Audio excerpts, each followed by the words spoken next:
Hello there, and thank you for joining us on the special Inauguration Day edition of Journalist Hangout. I am Kemi Fola Adeyemo. Today on the program, President Tinubu promises effective governance, economic remodeling during inaugural speech. And I'll be hanging out with Babajide Kolade Otitoju and Adewale Adeoye, who are here with me in the studio. Of course, we also have joining us from our Abuja studio, Mojid Dairu. Gentlemen, you're all welcome to Journalist Hangouts, this special edition of the program. Welcome. Thank you for having us. If you're ready, Journalist Hangout starts now.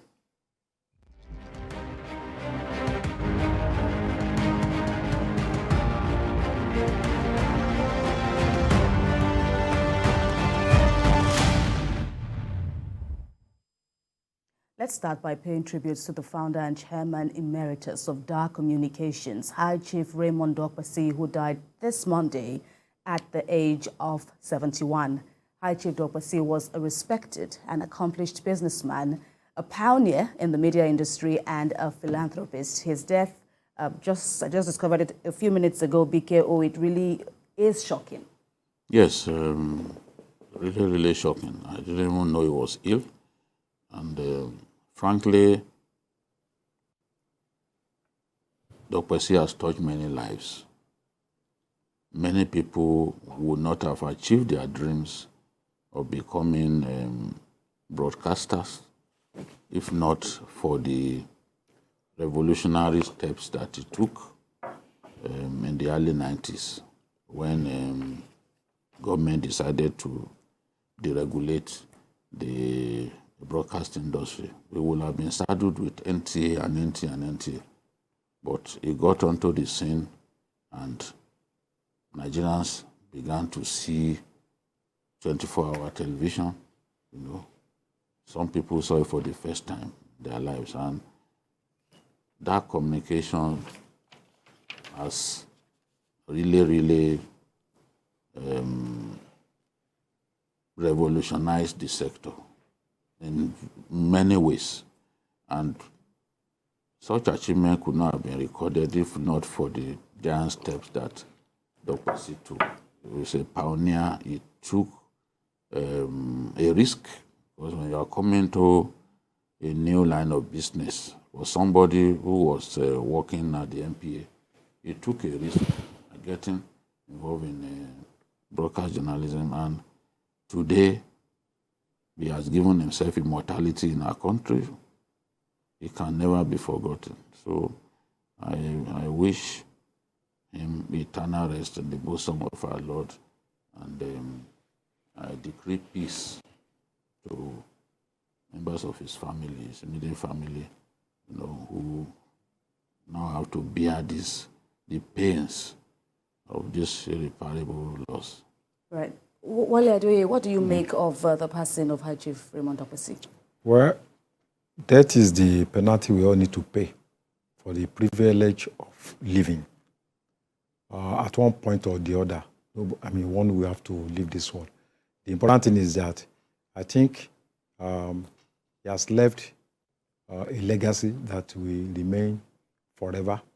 As far back as 1994, he set up the Ray Power, and then in 1996, AIT, the first private radio station in the history of radio communication in Nigeria, and the first satellite television station that is, even as of today, is broadcast in America, the Caribbean, and also in Europe. And also, it was not just in the field of media; it was also the first to set up the first shipping line, indigenous shipping line in Nigeria. He's a man of accomplishment, even though he died at 71. But I think remains an evergreen. It remains an evergreen reference in terms of achievement. So his death is shocking, but we have to accept it as something we cannot do anything about. And I wish his family, and the media, the strength to be able to shoulder this tragic loss. Absolutely, and of course not forgetting the staff of his media entities, that's Ray Power and AIT. Of course, this is a significant time in Nigeria's history, talking about the inauguration day, and of course they are part of the several media crew who are all over bringing information, and now they have to do their duty with this big loss. We pray for the repose of the soul of Raymond Dokpesi. All right, it's the beginning of a new dawn in Nigeria as President Bola Ahmed Tinubu takes over power from former President Muhammadu Buhari. In his inaugural speech, President Tinubu promises effective governance that will bring more prosperity to Nigeria through the remodeling of the country's economy. Let's hear from the president. We shall consult and dialogue, but never dictate. We shall reach out to all, but never put down a single person for holding views contrary to our own.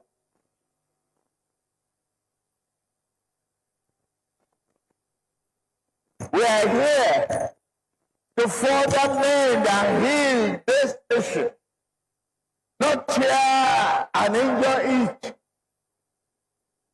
In this way, moreover, a few comments regarding the election that brought us here today to this juncture. Yes, it was a hard-fought contest and was also fairly won. Since the advent of the Fourth Republic, Nigeria has not had an election of a better quality. I said so.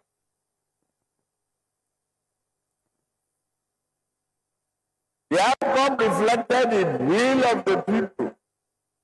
However,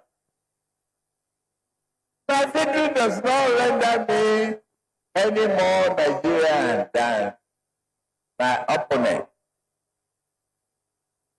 Nor does this render them any less patriotic.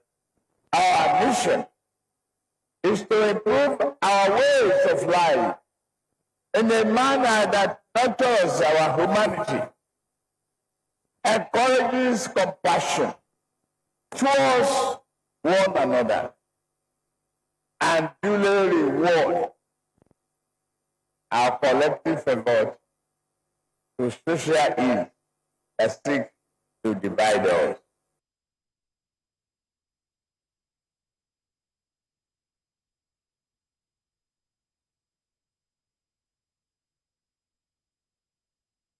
Nigeria will be impartially governed according to the rule of law.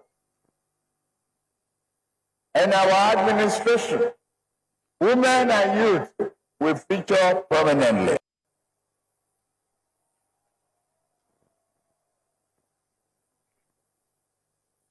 Our government will continue to take proactive steps such as championing a credit culture to discourage corruption while strengthening the effectiveness and efficiency of the various anti-corruption agencies.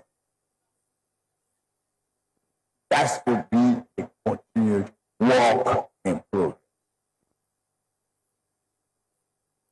Security shall be top priority of our administration because neither prosperity nor justice can prevail amid insecurity and violence. To effectively tackle this, we shall reform both our security doctrine and its architecture. On the economy, we target a GDP not less than 6% growth.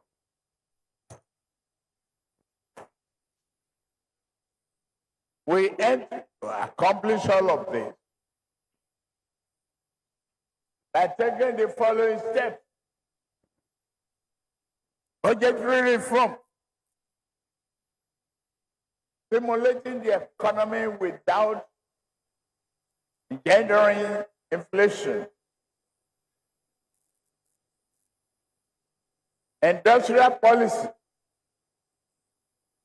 to utilize the full range of domestic manufacturing and lessen import dependency. The electricity will become more accessible and affordable to businesses and homes alike. Power generation should nearly double, and transmission and distribution network must improve significantly.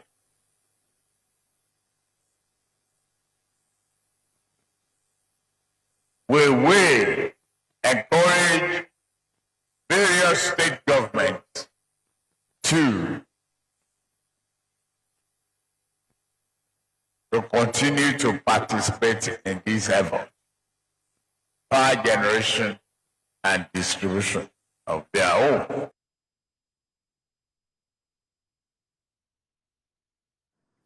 President Tinubu there in his inaugural speech earlier today, where, of course, at the Eagle Square in Abuja at his inauguration. And there were several takeaways from that speech, even though it trickled down from his Renewed Hope campaign, which also was made him emerge victorious. So let's talk some more about what Asiwaju Tinubu has said so far. And the first in that soundbite that we showed you was the issue of the elections, this particular cycle of elections that brought him or made him victorious, even though he acknowledged the intense battle from his rivals.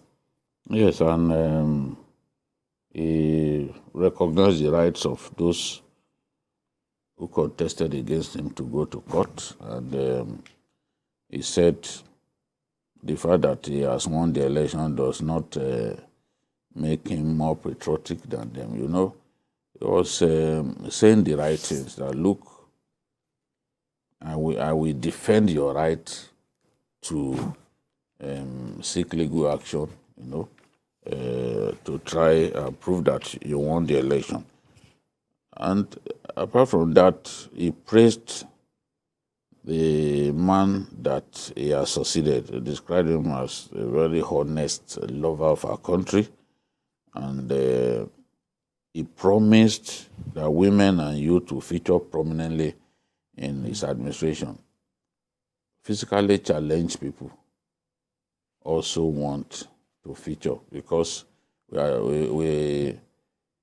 inclusion is the name of the game now. And you can see that even the former president of Kenya advised him to reach out to the opposition so that peace can be guaranteed in our country.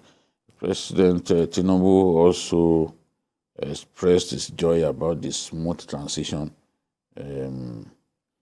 from President Buhari's administration to his. And he said that has become the character of Nigeria. By saying that, he's saying, look, the world now knows us for peaceful transitions. We didn't see soldiers going to the Eagle Square to arrest him, as some Shakabula preachers had told us would happen. We didn't see interim government suddenly happen. We didn't see military handover. We saw a civilian to civilian transition, and it was done in a very smooth manner, in a manner that makes us proud as Nigerians. I mean, if you ever thought that joining the army was such a bad thing, the show that the military puts on display today will make anyone who wants to be a soldier. The way they were marching, everything just went smoothly, So it is something that Nigerians should be proud of, that we put on this kind of show before presidents of the Absolutely. world. They were watching, and I'm sure the feedback that they got was positive because before this May 29, we were told all kinds of things will happen and all that. But to the glory of God, no one has lost his life. The transition went on smoothly. Mr. President also promised that electricity will become more accessible and formidable. It's a good thing now that the Buhari administration has amended the laws to allow for states to generate their own electricity. So hopefully we'll get to that point when electricity will be more accessible and we'll have different sources of electricity explored, because we've not really explored other sources like hydro, like wind, and the rest of them. Hopefully, under his administration, steps will be taken to do that. And he also talked about multiple taxation, that they are going to look at the issue of multiple taxation. He said that his government will take steps to make food available. I think this is very important. Food inflation is literally running riot in our country. So whatever steps he can take, I know he has talked about commodity boards. Commodity boards were used during the First Republic. So I think Ashwaju is trying to achieve some measure of price control, especially for essential commodities, so that people can have food in abundance. And then he promised to continue the achievements of President Buhari on infrastructure. That also resonates with me, because when you look at President Buhari, the greatest achievements, in my view, that he has recorded are in the area of infrastructure. People may not give him credit for so many things, but in the area of infrastructure, I think President Buhari has done well. And this new president has promised to sustain his achievements in that area. He also said our administration shall govern, not rule over Nigerians. This suggests that he will respect the rule of law, and he will continue to take feedbacks from the public.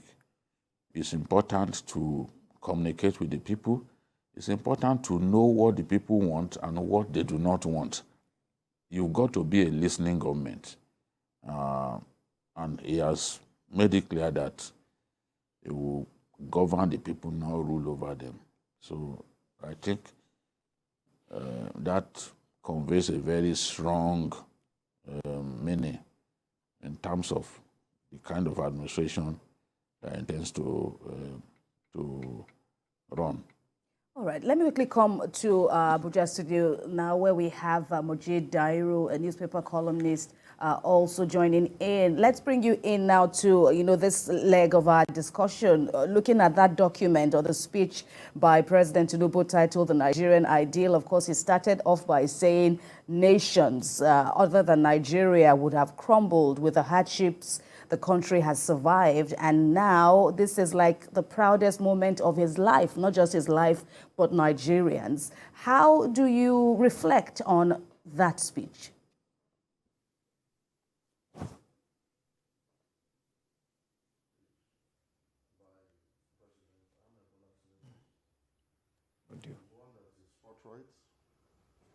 It is conciliatory in tone, it is patriotic, and it is very statesmanly.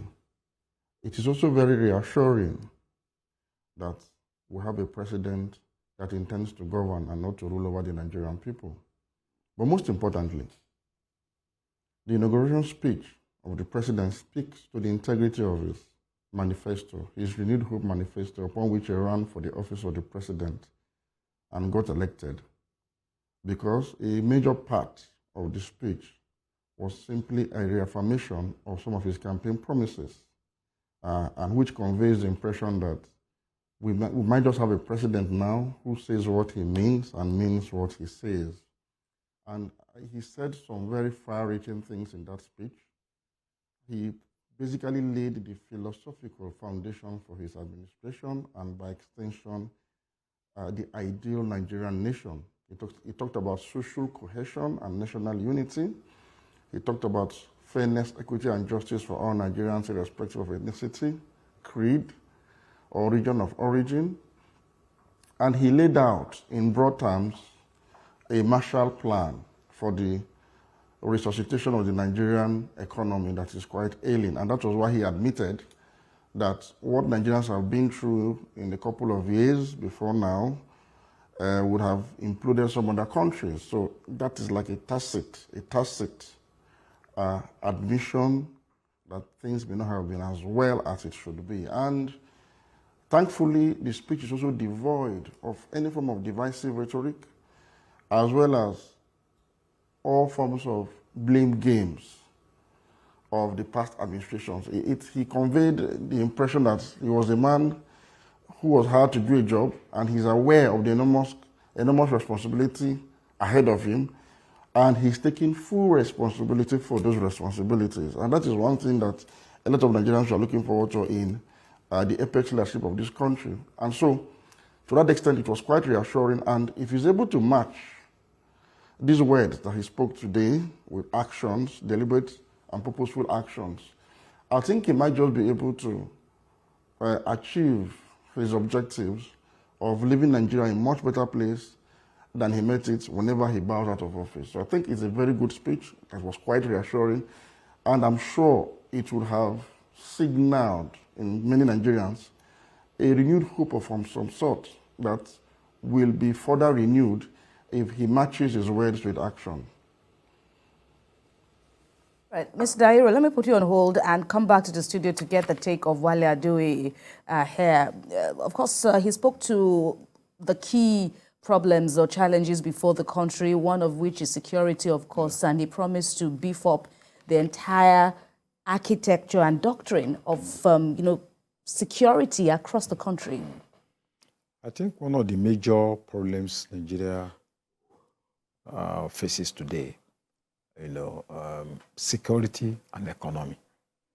And I'm impressed by his position on security. He used the word reform the security architecture. And I think that is promising enough. And I also think on the economy, he spoke about unified exchange rate, which I think is a major plank that is needed to make Nigeria grow. You can't be selling dollar, 700 naira somewhere, some other place 750, then official rate is about 450. That will, create a lot of crisis, and that's the challenge we have been having for the past 3 decades. He also said he will reduce interest rate to increase investment, and also we address the issue of GDP, which I think these are very important issues. Well, it is important in the sense that the person talking to us is an accountant. We have listened to leaders in the past who are soldiers, who are this and all that. But an accountant is somebody who understands the figures. That speech is not flamboyant. It's not, when you read it, this is not somebody just giving promises, but simple, precise, and direct. And he also said that this is just a guide, that the main policies will come, in days ahead. So I think we have a kind of renewed hope. And like Babajide said, the smooth transition is a plus to the democratic content.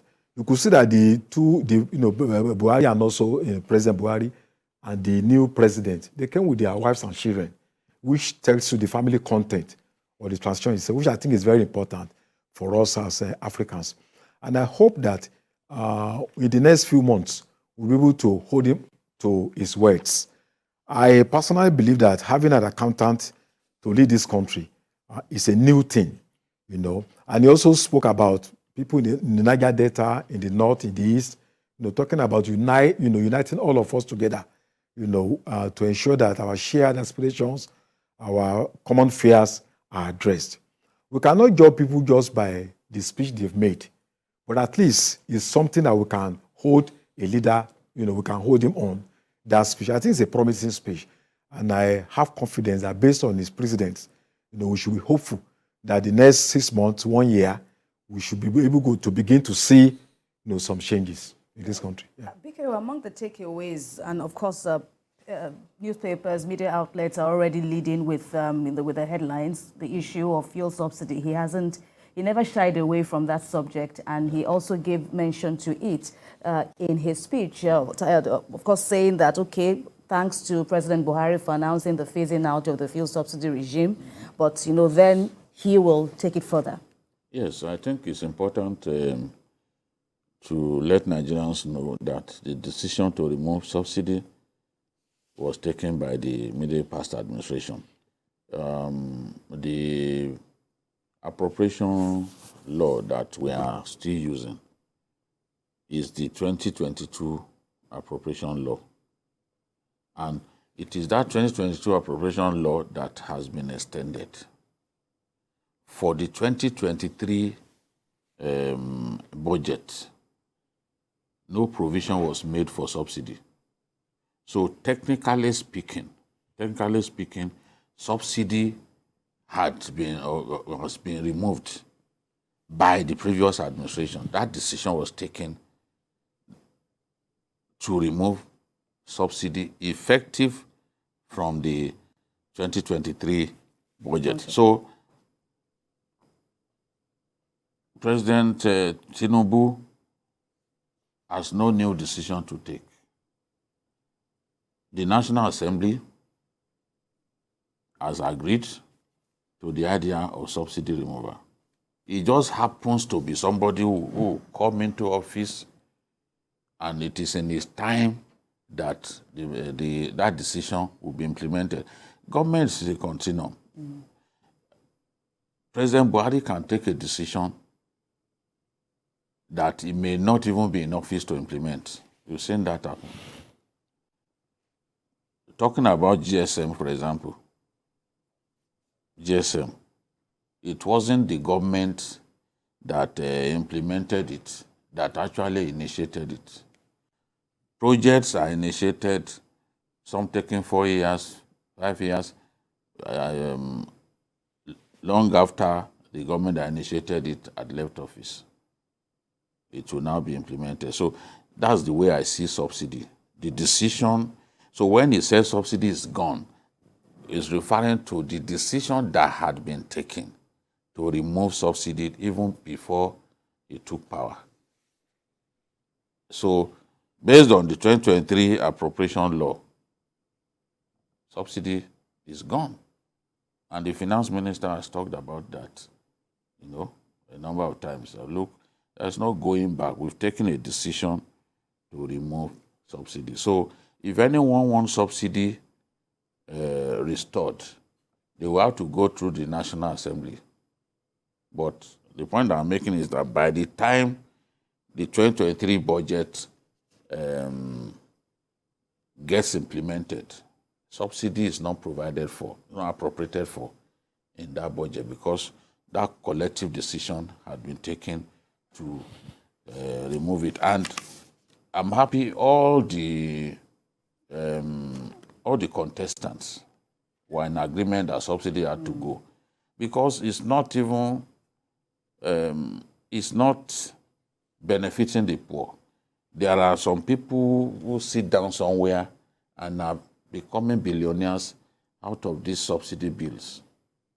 So that has to be addressed, whether we like it or not at some point, because a country that spends 6 trillion or plans to spend 6 trillion on subsidy cannot be taken seriously. Why did we have to let things degenerate to this point? The World Bank has already projected that we are going to spend 100% of our revenue to service debt. How did the debt come about? Every little expenditure on infrastructure, we think that the best thing is to go and take a loan. And that's why the IMF suggested to Asiwaju that he must address the problem of revenue generation, because it's that insufficient revenue generation that is pushing us, as well as the subsidy that ensures that money that can be used on projects, on healthcare, on education, gets diverted to servicing consumption. So I'm happy that they suggested to assure you that, look, address revenue generation, because it will then enable us to find the funds to fix critical infrastructure without having to go cap in hand begging for money. We have even reached a point whereby creditors are running away from giving us loan. The Chinese the other day turned down a loan request. Everyone can see that the capacity to pay is not really there.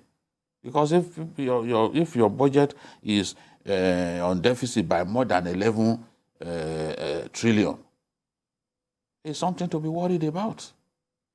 Where are you going to find money to pay if you just keep taking loans? Because it's not even the principal that we are talking about, it's still the interest that is gulping about, I think the last time I checked, 96% of our revenue went to debt servicing. So the World Bank has predicted that 100% of our revenue will go to debt servicing. So what do we then do? And we are spending 6 trillion on subsidy. So it's a tough decision to take. Otherwise, Nigeria will go bankrupt. That was what Sanusi said the other day, that we have a tough decision to take. This president will have to take big decisions. It will be tough in the beginning. Nigerians must be ready. It will be tough in the beginning. When the final analysis, Nigerians will see the benefit of those big decisions. Good leaders are never afraid to take the big decisions because they know that they are taking those big decisions in the interest of everyone. All right. Mr. Dahiru, let's bring you in at this point now. This issue of fuel subsidy, there was mention of it in the president's inaugural speech. But what do you really think?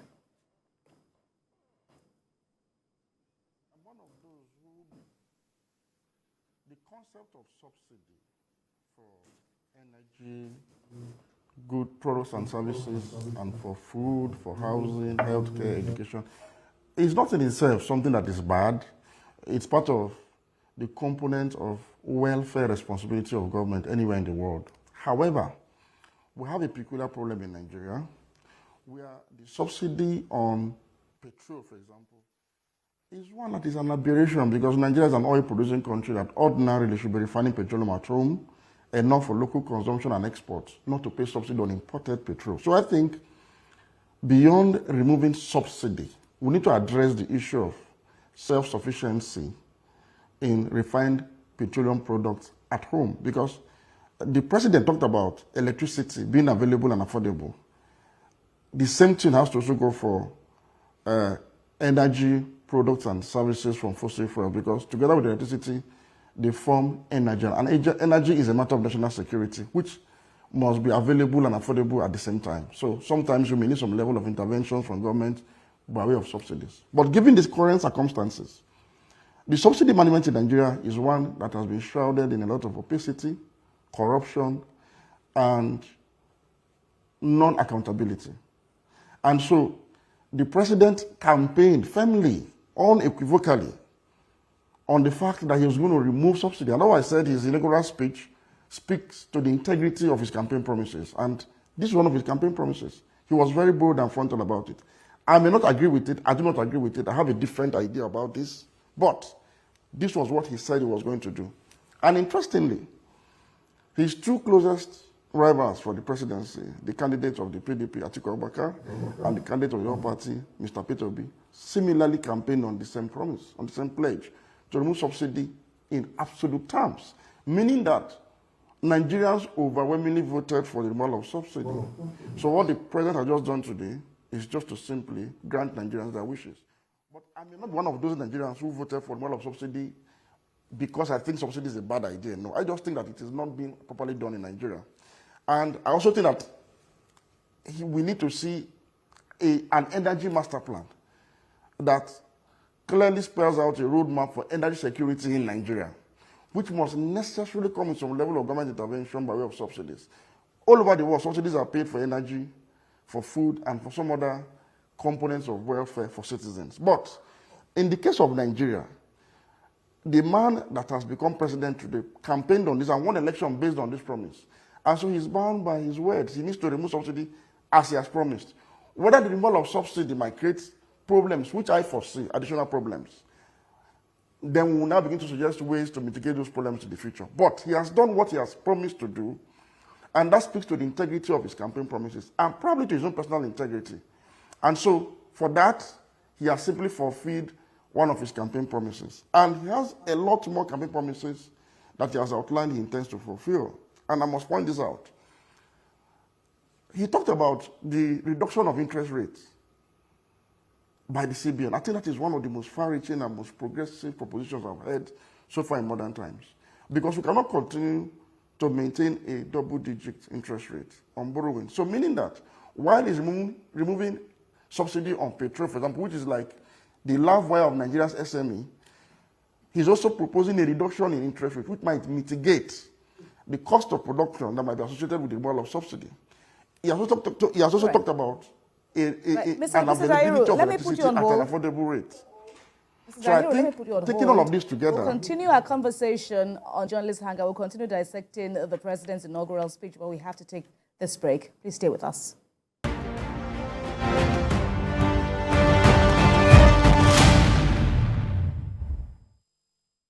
Thanks a lot for joining us again. It's Journalist Hangout special in commemoration of Nigeria's inauguration. And of course, as you must have been following, the new president has been sworn in. Bola Tinubu at the Eagle Square earlier today also gave a speech titled The Nigerian Ideal, and that's what we have been dissecting here on the program today. Let's bring in Dario Dufo, who is also a journalist, a senior journalist at that, to speak to some of the issues that stand out for him. Hello, Dari. It's good to have you join us. If you can hear me, what are your takeaways from the president's inaugural speech?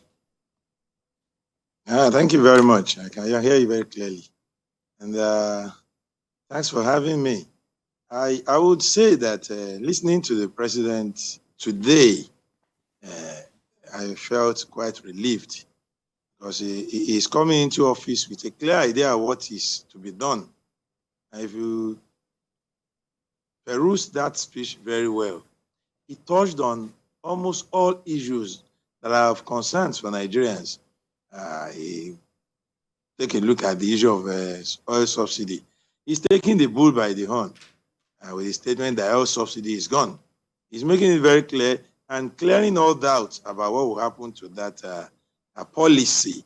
And he went on to talk about the Naira issue. And he did say that it will be reviewed. He made it clear that both old and new currencies will be legal tenders as far as his government is concerned. And he made the much expected promise that the issue, the policy, will be reviewed and necessary steps will be taken to ensure that it is more people-friendly. He said it that whatever the good idea behind it, the implementation was too harsh on Nigerians. And of course, he did not leave out security. And he made a very robust promise to tackle insurgency and other criminalities anywhere in the country. And these are issues Nigerians look forward to a government that would, do what is needed. And he spoke about the economy. If you look at it, a lot is expected from him as far as the economy is concerned. People are waiting for him to come repeat the magic of Lagos at the national level. And it appears he's not going to disappoint, given the way he has started. We have a speech you can sit down with, digest, and have takeaways. Whatever your view, whatever your expectation, if you look at that speech, you see that the incumbent administration has its eye on the ball. And the expectations won't be in vain. And a lot of Nigerians waiting on President Bola Ahmed Tinubu to actually turn things around. And that's my takeaway from this actually is the fact that he's setting his priorities right very and this is good for all of us. Right. So on this issue of fuel subsidy now, we just before the former president left, he presented a bill of a loan that he got from the World Bank that seeks or aims to address welfare concerns that may arise as a result of the fuel subsidy removal. And talking about continuity, it's currently before the lawmakers, but about the concerns that some may have, Mr. Dariru said something about the concerns he has about, the impact of the fuel subsidy removal. But do you share these concerns as against the necessity behind the removal? There's no way subsidy will be removed that there will be no, that we are not going to have some challenges. But I think it's interesting that the president is frank, is honest enough to tell us that, look, this is what I want to do. And I think he spoke about how the funds that will be saved, will be invested into education, infrastructure, and agriculture. So it's going to be tough. Don't let us deceive ourselves. Because if you look at the way the country is today, things are really down. And he's coming in at a time that I really don't envy him. He's going to he needs to work extra hard to turn around the country. It's not going to be an easy thing. Security challenges are there. Economic problems are there. Our debt now is about 77 trillion. In 2015, when President Buhari came, we are talking about 9.7 trillion. The GDP is contracting, now about 2.3%. Small-scale enterprises drop almost about 2 million of them are they are off the radar. Because of, apart from COVID-19, then the CBN policies that came in recently. But he spoke about cleansing. He used the word house cleaning within the banking system. So I believe that if we can block the loopholes, if we can tackle waste, if we can get the right people who are selfless, to handle these critical areas, initially it's going to be very tough, but at the end of the day, it's going to be better for us. Like I said, when you have a president that is an accountant, he knows about the figures. You can't just come with one policy and say, look, let us devalue the naira. Then he'll be asking what are the implications. He already knows. One of the strong points of Awolowo was that not that he was just a lawyer, he was also an economist. He read commerce. So for having an accountant, I believe that, he should be able to understand the implications of some of these actions, because Nigerians are waiting for transformation economically in their own lives that has been, traumatized for the past 1 year. So I have confidence that if we have the right people, reforming the CBN, in the banking sector, agriculture, palliatives, and then small-scale industry. He spoke about promoting domestic manufacturing. If those manufacturing companies can come, and he spoke about jobs. Let's say we are going to get about billions of people getting jobs, to improve the economy and also to create a situation where more families will have access to opportunities. I think the country will be able to, to improve in the economic areas. But like Babajide said, it's going to be the first 12 months. We need to prepare to fasten our belt before we can begin to see the dividends. And also from that inaugural speech, BKO, the president said in his words, our government will work with the National Assembly to fashion out an omnibus jobs and prosperity bill. He spoke about his desire to create 1 million jobs within the ICT industry alone. And of course, the issue of jobs is also one major concern. 1 out of 3 persons are said to be unemployed in Nigeria. Yes, it's something that he has to address, and he has to find the right people, to work with him. I've said that, look, Nigeria has quality manpower. Some of them are abroad. I know that the president traveled abroad on a number of occasions. Every time he travels, the naysayers conclude that he went to hospital. But President Bola Ahmed Tinubu has met some of the diaspora Nigerians that he wants to bring into his administration. He is a master at discovering talents. And I can tell you, he already has an idea of the people that he's going to use. He's working with some of them. And the excitement of young people to work with the administration is there. People will discover that in the coming days. A lot of them think that young people do not want to have anything to do with this president. But they are going to discover that the excitement to work with this administration and change the fortunes of our country is there. And is met with people who will be part of his administration, who will work with him, either as cabinet ministers or in other categories. He has an idea of what he wants to do. He's a smart man. He is quick thinking. So sometimes his ideas may seem crazy to people, but that's because you do not know him. And at the end of the day, those who argue with him, this will not work, this will not work, they will see that the fullness of time, that policy will work. So Asiwaju is not afraid to take big decisions. You know, they will fight him, but at the end of the day, such big decisions yield dividends. And I know that he has plans for young people. He brought young people into his administration. He created the idea of one day governor of Lagos that afforded 16-year-olds opportunity to run Lagos for one day. So he's always done that. He's the first person to come up with the idea of paying WAEC fees for indigent students.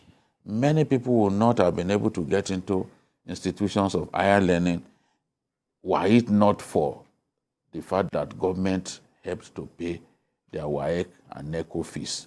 So this is the person that is coming, that has taken over power today, and a lot of us are positive. Falana said Nigerians should challenge Asiwaju, remind him of his promises and all that, keep him on his toes, so to say.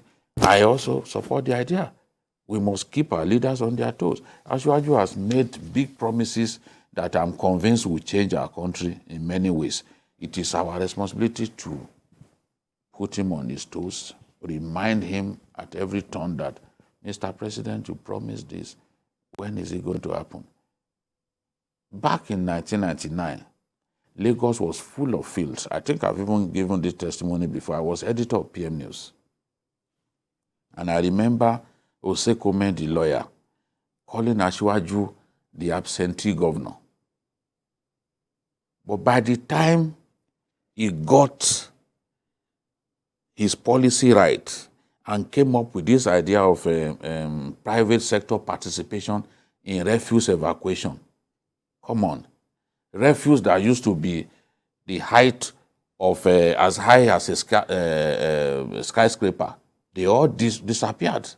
Lagos now began to have just litters. My office used to be where Sweet Sensation is now in Ogba.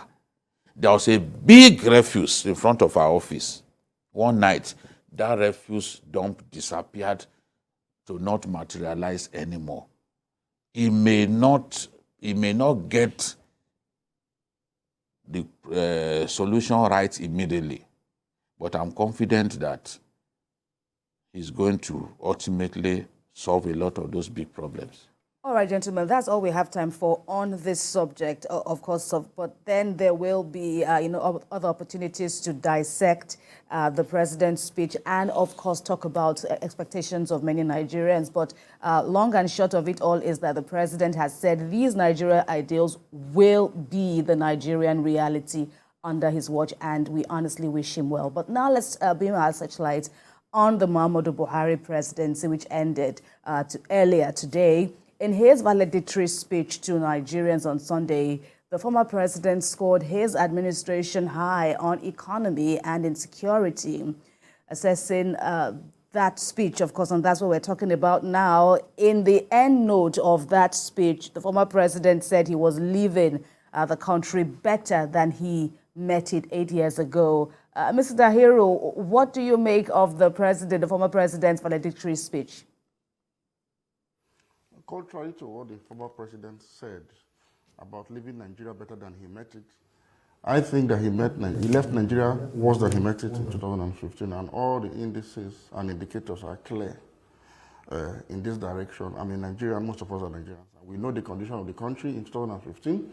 As bad as it was, what he has left behind is worse than what was in 2015. And I don't think we need to belabor ourselves interrogating that claim, because it is all too clear. Is it insecurity? Is it the economy?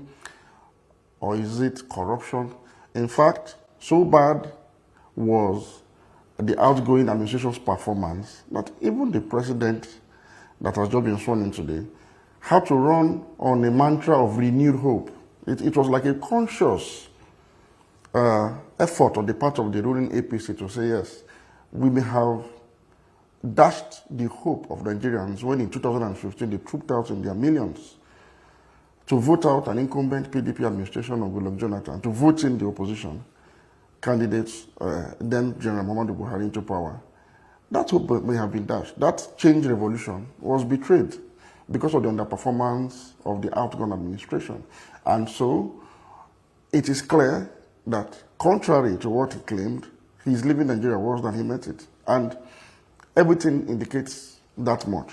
But for me, I would like us to interrogate some of the reasons why President Muhammadu Buhari, or former President Muhammadu Buhari, failed to achieve his 3 key campaign promises of fixing the economy, containing insecurity, and taming the cancer of corruption. In many of my write-ups and public commentaries, I've identified the president's sectionalism, his elevation of sectionalism to a near state policy as his greatest undoing. Sectionalism breeds corruption. Sectionalism breeds mediocrity and incompetence. Sectionalism divides the people because it makes the government unable to impartially enforce law and order, because under such a system, some Nigerians are more Nigerian than the others, while some are less Nigerian than the others. And so that in itself will heighten insecurity. And for me, we need to use that as a reference point for the new administration of President Ahmed Bola Tinubu. If there's one thing he must avoid in his engagement as president and commander-in-chief, is sectionalism. He must eschew all forms of tribalism, nepotism, religious bigotry, cronyism, and favoritism on the basis of ethnicity, religion, or region of origin. Thankfully, he spoke that much in his speech. And from his antecedents, he's a great manager of diversity. So if he's able to get it right, all right, Mr. Mojid, we would have to end our conversation with you at this point. I'm terribly sorry for the interruption, but we really have run out of time, and we want to get final takes from the gentlemen in the studio. Mojid Dahiru, newspaper columnist, thank you very much. Quickly on the issue of the legacy of the former President Buhari, what's it like for you? Well, I think for me, if you look at infrastructure, you give it to him, railways, airports. But in terms of managing the economy and security, I think many Nigerians will score him very, very low. If we look at our debt when it came in, 9.7 trillion, now we are about 7 trillion. And then more people, in the north, we have about 86 million people that are poor. In the south, about 35 million people that are poor, even by statistics from the government itself. So I think Nigerians are crying. We are in a state of stupor, economically. But he alluded to the COVID period. Yes, that is true. There are some natural things that came in, that one could not help it. But the reality is that Nigerians are passing through very difficult moments. We just need to admit that. But we can't also dismiss the fact that he tried his best in some other areas. All right, BKO, among the gains of the former president, he spoke about the Electoral Act and the fact that the elections, this past elections, were the best in Nigeria's history. What do you think? I think the presidential election, in my view, was the best. Because I looked at the way the election went, those who lost, the caliber of people who lost the election, the caliber of people who won the election, or Okada rider getting elected into the House of Reps. It's never happened before. Forget what the naysayers are saying. It's because their favored candidates lost. An election in which 7 governors couldn't get into the Senate.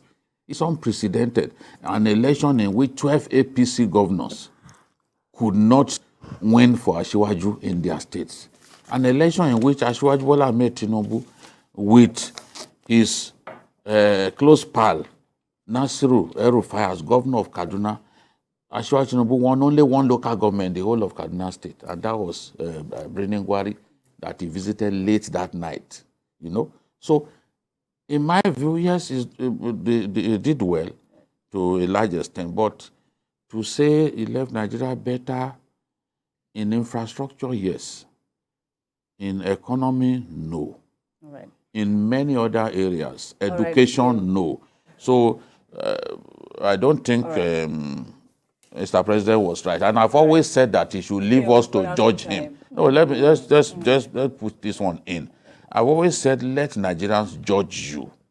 Don't judge yourself. It makes sense to let us judge him rather than say, oh, you left Nigeria better than he made. When he got into office, it was 180 naira to $1. Today it's 750. All right, gentlemen, we have run out of time. BKO there, Babajide Kolade Otitoju, Dare Odufo, of course, Mr. Mojid Dahiru, who joined us from Abuja, and last but certainly not the least, Wale Adeoye. We thank you all for speaking with us on this special edition of Journalists Hangout. Of course, you know, you can watch tomorrow another episode that is of the program, and you can also watch a repeat broadcast of this episode tonight at 11. And join us on Sunday, of course, from 1:30 to 3:30 p.m. for Journalists Hangout on Sunday. We're on YouTube at youtube.com/TVC News Nigeria. From all of us here, many thanks for watching. I am Kemi Foladiemo. Bye for now, and God bless Nigeria.